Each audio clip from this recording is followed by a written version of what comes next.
Hello again, and we've been talking about basically some painting techniques such as glazing and color relationships and that sort of thing. So in our last painting, we talked about the color relationship of split complements, and this is basically um, drawing a line through our color wheel. This is a red, yellow, and blue color wheel. We got this simply by going to the color picker. There's a themes and a pigment style. We just select the RYB color preset, and that'll give us a red, yellow, and blue color wheel. Very simple.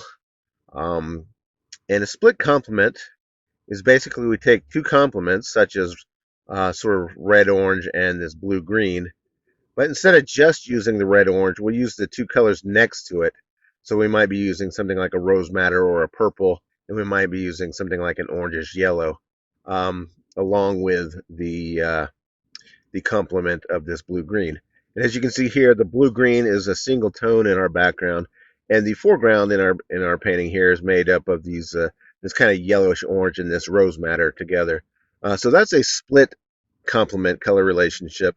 And there are other relationships that are also useful and important, such as analogous colors or um, triads. A triad would be basically take any triangle, the colors at each point on a triangle, such as red, blue, and yellow in this case, would be a triad, or purple, green, and orange would be a triad.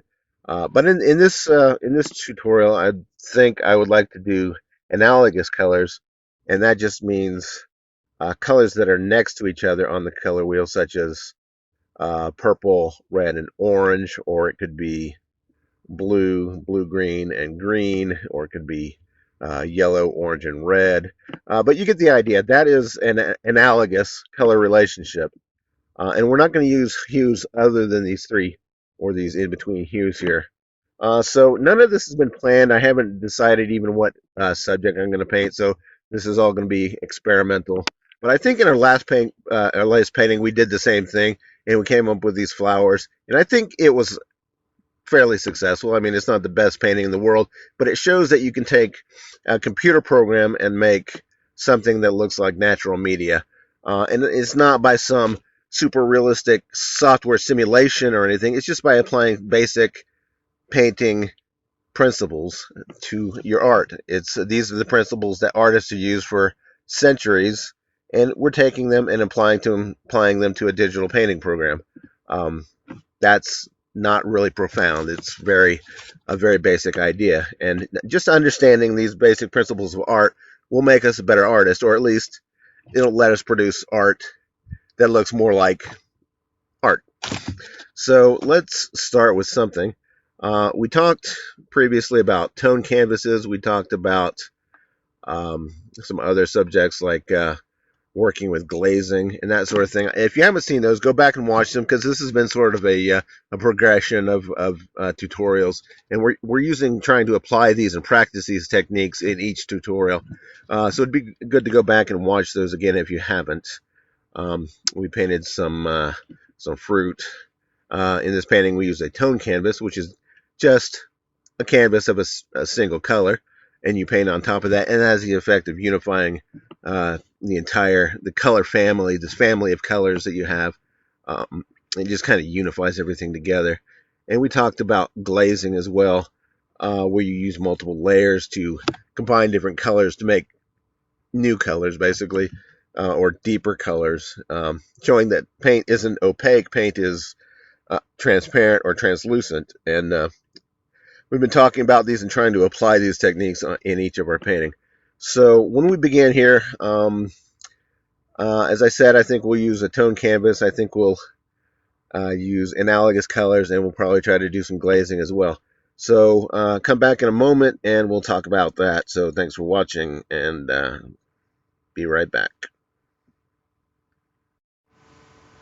Alright, the first thing we're going to do is pick some colors out of our palette, so that we only use 3 hues in this.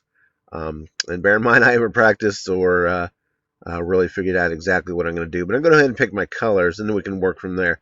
And this will be an experiment in see where we get with it. So I want to use some yellow. Um,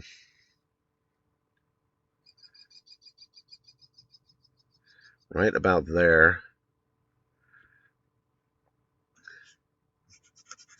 I want to make sure I have a good selection of yellow hues in here, some light ones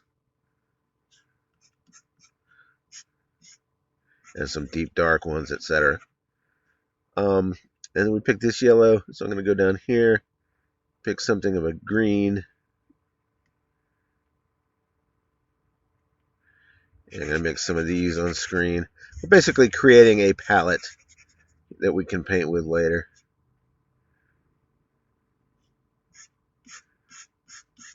Kind of mixing and blending these colors together. And then, let's see, I picked a yellow, a green, and then these are going to be equally spaced apart roughly. I'm guessing at it, but it's going to be roughly in that area. Then there's going to be a blue. So let's go ahead and put that in there. I want to make sure I get some lights in there and some darks in there and make sure these colors are well blend together. So we have a lot of variety of hues to work with. But they're all going to be related. And that's the thing. So that's going to be our palette. And we'll see what we can do with that. All right. Let's crop this and use it as a color picker.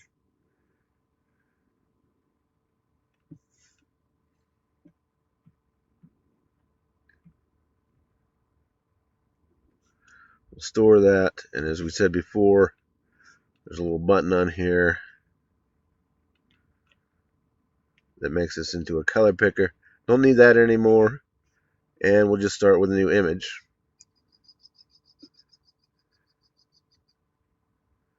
Let's see. That should be good. All right. So, I want to use a tone canvas. So let's start with a kind of a light yellow. I'll swap that to the back, the secondary color, and clear that. So we now have sort of a unifying color for our image. And I might start on a new layer just from there. I'll swap that back so I can make the second layer white. I cleared that again. All right, so we're ready to start anyways. I want to do a sky, so I'm going to use some blue to block out a sky image here. I'll start with a light blue at the bottom, we'll go to a darker blue at the top. Leave some clouds, and I think I'll start with the fully painted sky and then subtract some clouds from it. So we'll see how that goes. Whoops, I'm gonna get back on my drawing tool. Unrehearsed. Let's see. All right, there we go. I need to enable my bristles again, and we should be good to go. Putting the blue over that yellow. Remember that in computer terms, blue and yellow are actually complementary, so we're getting kind of a gray here.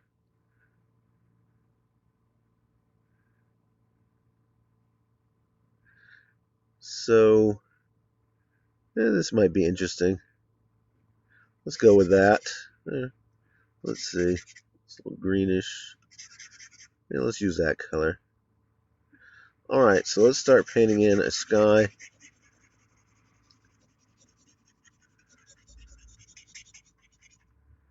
Leave.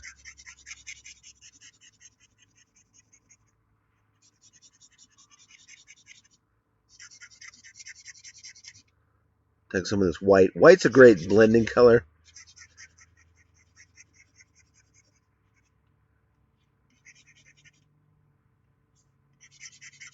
There are different blending modes on the bristle brush tool. Great for blending stuff like this.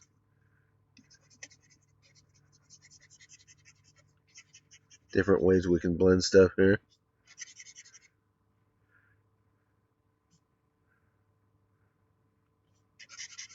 That's very greenish. Let's go with that too. Might be interesting. Kind of greenish sky. Who knows? All right, so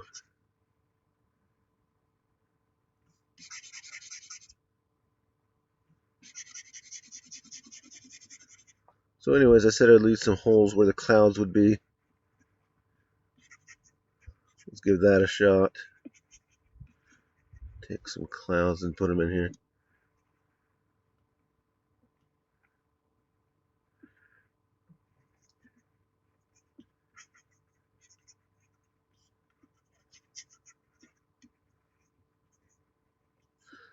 Let's take some of that yellow color and start putting, be kind of yellowy, dramatic clouds.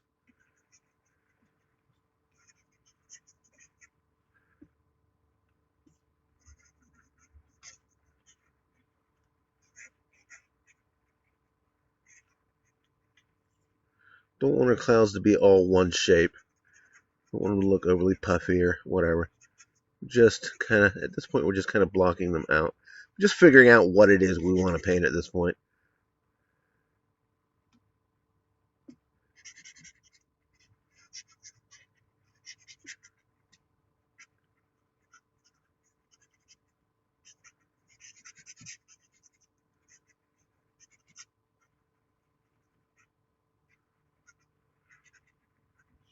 Well, that's going to be our sky, I guess. And we've really limited ourselves to 3 colors. They're not even the prettiest colors, but we're going to see what we can do with this. These are all analogous colors. I'm going to add another layer. And by adding another layer, we can actually deepen these colors. We're not limited to what we have on screen here. We can make these much deeper. We can change the hue of these things, etc. So just seeing where we want to go with this right now.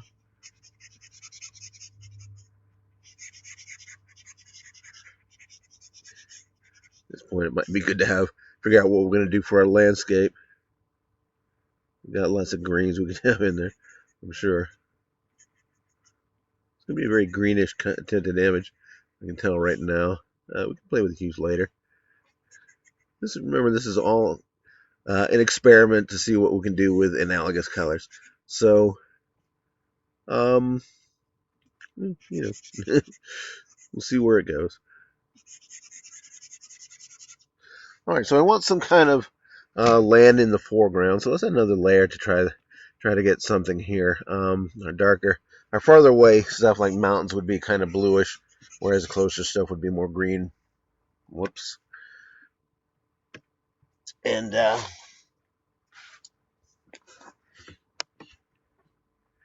just want to, whoops, I think had a slight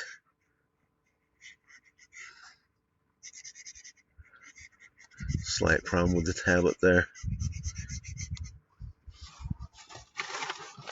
That could be a mountain range in the background. I should go ahead and remove some of that stuff from the back, that bottom layer if we wanted to, make this a little lighter if we wanted to.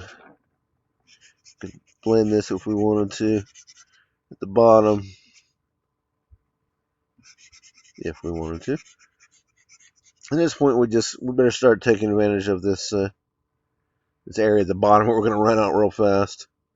Use some of this blue-green. Just cut that right in there. I'm going to leave a little bit of light, that yellow in the foreground, because the foreground should come, to the foreground, so to speak. I could even go ahead and subtract some of this yellow out of this tone canvas if we wanted to make highlights. Let's see what happens here. Make this a little brighter in the foreground. Nobody said we had to use full intensity values in our colors here. Alright, so that gives us a little more highlight in our shadows here. We could do the same in the foreground if we wanted to. Let's add another layer yet. And maybe add some trees in here. Got that green, we might as well use it. Add some trees. Kind of a row of trees here. It's getting really, really green. So we want to maybe temper that with some shadow color or some other color. Some yellow.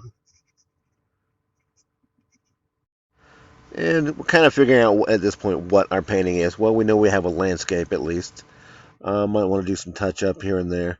Like, let's see, here where our mountains are overlapping, we might want to kind of go back in and remove some of that, overlapping the clouds there a little bit. Might want to make this a little brighter at the horizon, that sort of thing. At this point, I think I'll merge these. No harm done. I can store a copy of this. We can look at our composition by just flipping this and see what it looks like. There's a lot of motion. There's a kind of a Dutch angle going on here. I'm not sure if I like that, but what can we do with it at this point? I'm not sure. Let's work on it that way for a little while. I'll add another layer, and we'll just keep refining this and keep adding to it. More darkness over here. Really deep green over here on these things. Let's see. Bring a little more yellow into these hills, maybe.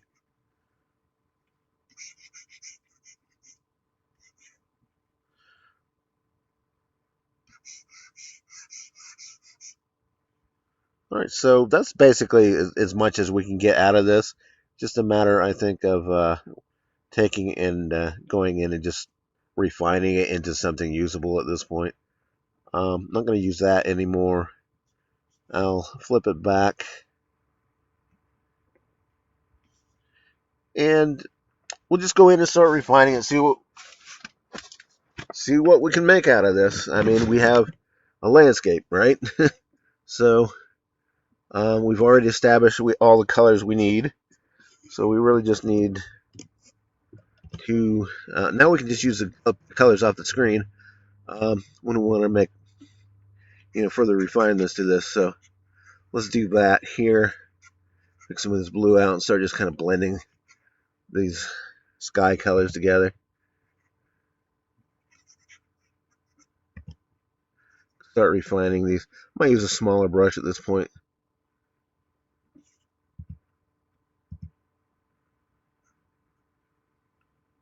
Finding these clouds into something that actually looks like clouds, maybe.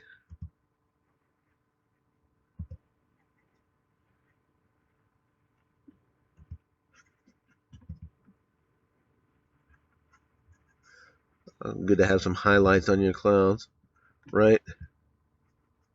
Too much green in these clouds. I'm going to take some of that green out.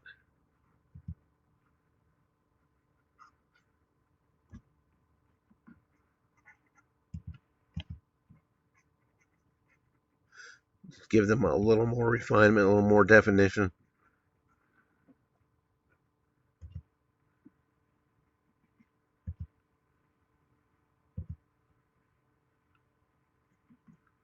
I mean, this is a paint program. We're not allowed to change things, refine what it is we want to see out of a painting. It's starting to look more like clouds a little bit, but nobody said we had to stop there. This is all just an experiment. This is all to see what we can do with this particular palette, this particular color scheme we came up with. If we don't like it, we can change it.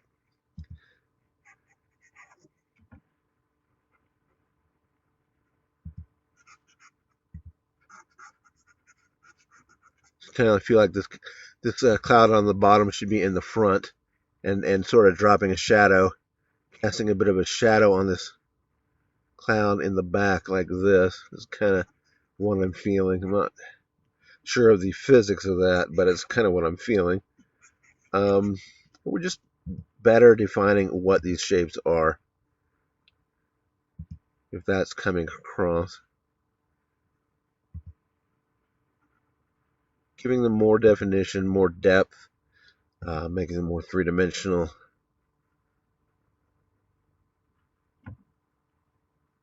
All right, so that's so-so. It's not great, but it's so-so.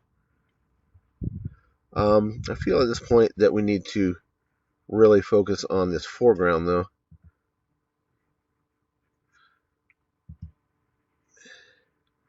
which is I'm not really sure what to do about it. But we have these trees here. They need to have some kind of definition to them.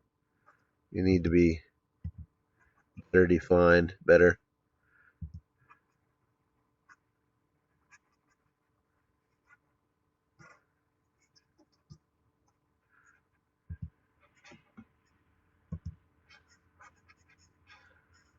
Yeah, it's a little better.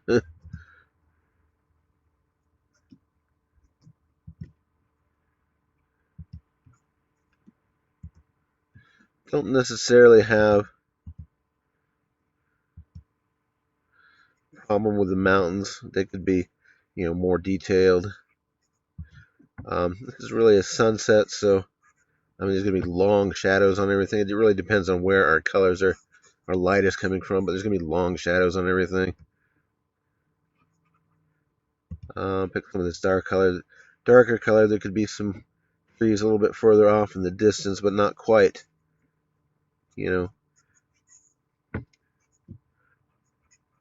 etc., etc. Okay, so we have a little forest here of some sort. We have an immediate foreground. There really should be something in the immediate foreground. Not sure what. Maybe we could have some, some grass or something.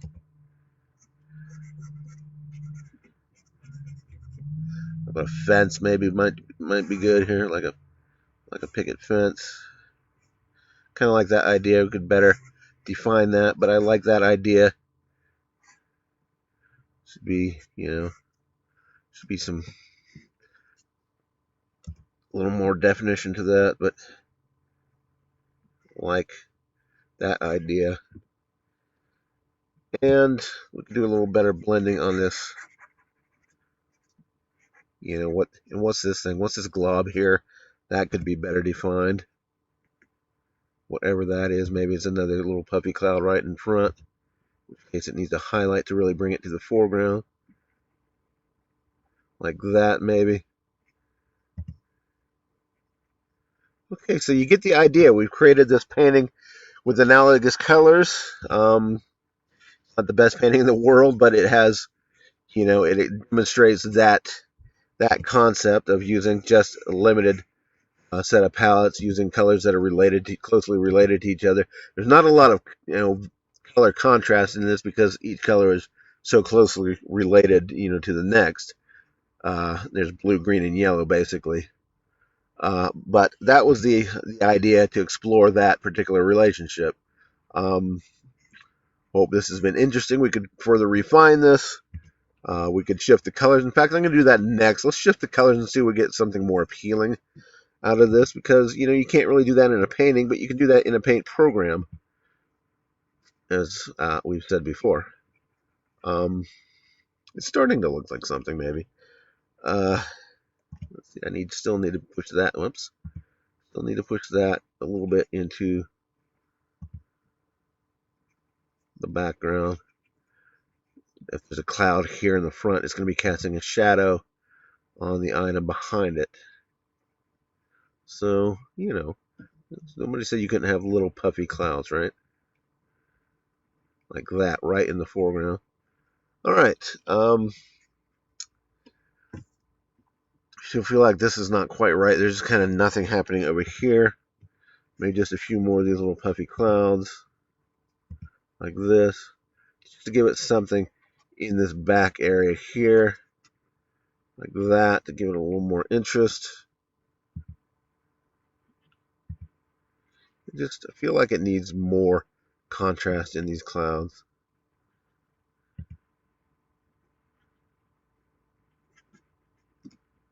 Why are they green? I don't know.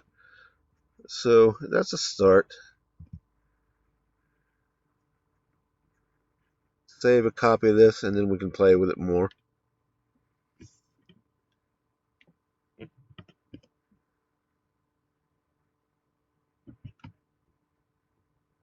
Always a good idea to save a uncompressed version, but since this is just an experiment, I'll just save it as a JPEG, no big deal. And even when I started this, I noted that those weren't the prettiest colors in the world. So I'm going to go ahead and play with that before I go any further. Let's shift the hue a little bit and see what happens. It's very wintry, go a little bit warmer maybe. Kind of like that, right in that peach and that blue and that mustardy yellow. Really kind of like that. Let me just try to play with fade last a little bit and see what we get. Right about right about there maybe. All right, so I'll store a copy of that, and let's see what else we can do with this now that we've played with those colors. Maybe I'll make another layer, and we could darken these. We could further darken these trees. Let's see. One thing we could potentially do.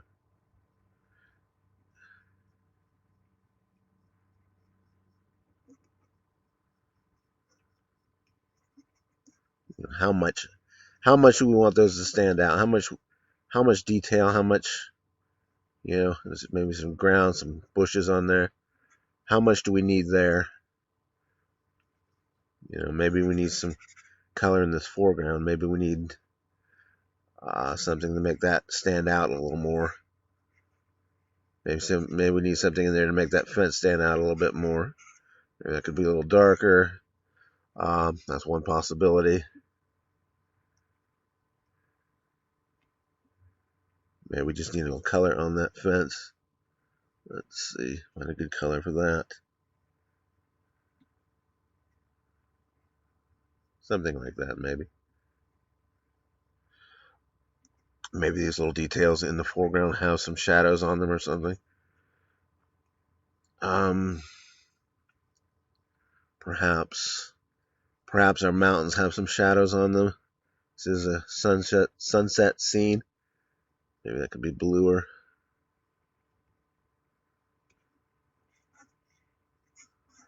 This is a sunset scene, so we could always, push that somewhat. Let's see. Maybe this needs to be a little darker. This is a sunset again, so, it's getting dark up at the top maybe. Nobody said we couldn't, push the contrast on this a little bit more. Or, give it more definition. Something similar.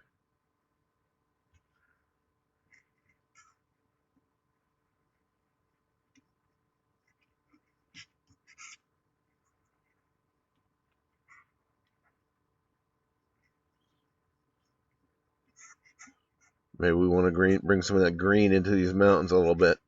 I'm starting to feel like these mountains need a little highlights on them, so that needs to be done with opaque colors. Let's go ahead and merge this again. And we need to bring some opaque colors into this. I'll store a copy before we make any further changes. I want some of this kind of golden, whatever this color is here. Just do a little highlight on that, just to make it feel like there's, some light shining on these mountains still. Whoops. And again, I forgot to make that color picker. Let's see. And just a little blue highlight also, never hurt anything. Bounce light on the back. Could be a little bounce light on these trees. That should be bluish probably because, in a sunset, that the whole sky is not red like in Hollywood movies. The sky is still sky colors. It's just, maybe if there are clouds or something, you'll pick up some color on them. But the whole sky does not turn red in a sunset. And also white's not really a sunset color, but we're using a little bit here anyways, just a little bit, just to give us more range. How are we doing? Are we getting where we want to be with this? Whoops, I overdid that. I want to keep a little of that highlight in there, but I just want that definition on that mountain to still remain.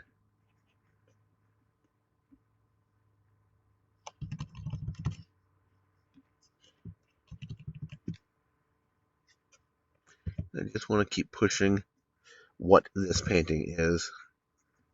pushing the contrast, pushing the detail, pushing it further into, what could it become? Maybe there's more definition in these clouds. Maybe there's, more depth, more detail we can get out of it.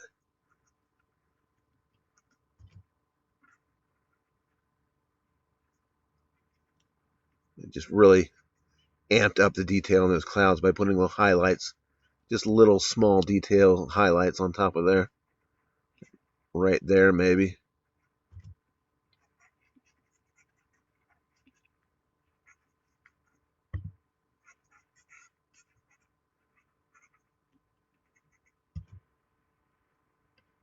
Just bringing out the details. Okay, so I'm kind of happy with that. Not entirely unhappy with that.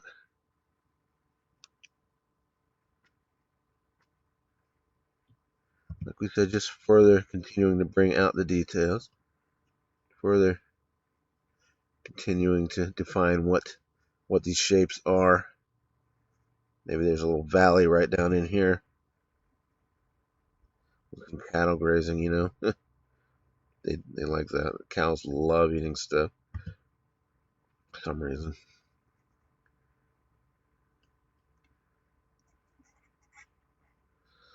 Okay, so I feel like that's really all we can do with that particular painting. I mean, it's really all it is.